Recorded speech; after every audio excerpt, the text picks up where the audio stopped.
Oui, Tristan Roussel de la FEDUCO. Effectivement, j'aurais préféré pouvoir adresser ce message au sénateur Maillet, mais c'est une question ouverte.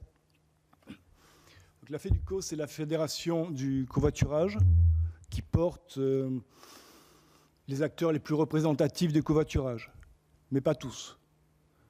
Et puis qui porte aussi des opérateurs moins représentatifs, qui opèrent en région isolée.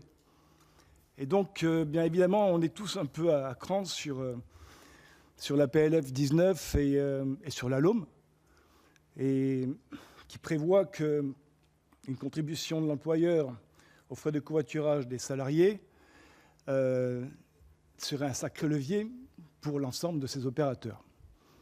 Donc, c'est évidemment ce que l'on souhaite.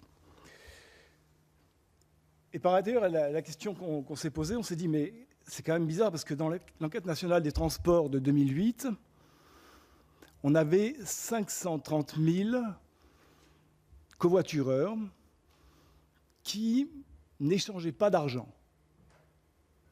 C'était des covoitureurs informels. Il y a 1,5 million de covoitureurs informels. Et alors, vous imaginez le problème d'équité qu'on a. Et pourtant, Dieu sait si je souhaite que ces lois soient votées, mais on a un sacré problème d'équité entre celui qui va covoiturer et qui a certainement commencé le premier et qui ne sera pas indemnisé ni remboursé, avec celui qui va toucher à travers la loi une compensation. Donc ma question est, quelle est votre réaction, et réagissez par rapport à ce problème.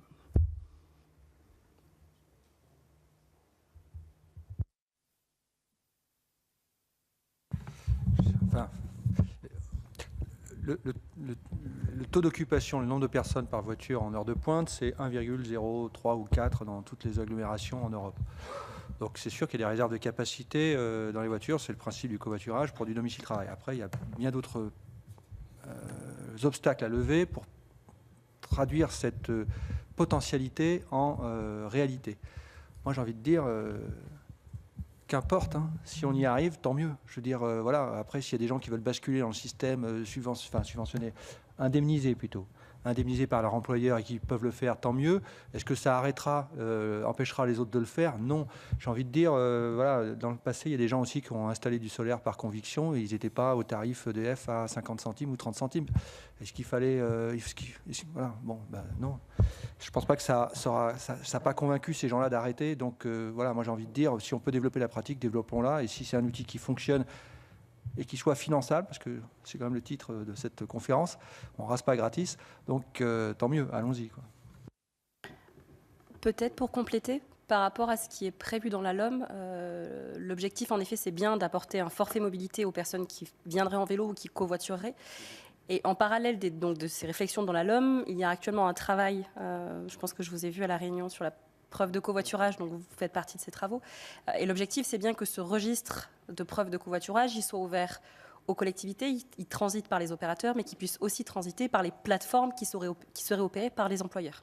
Sachant qu'une plateforme, au final, c'est juste quelque chose qui met en relation. Ça n'a pas besoin d'être quelque chose de numérique ou de porté par un opérateur.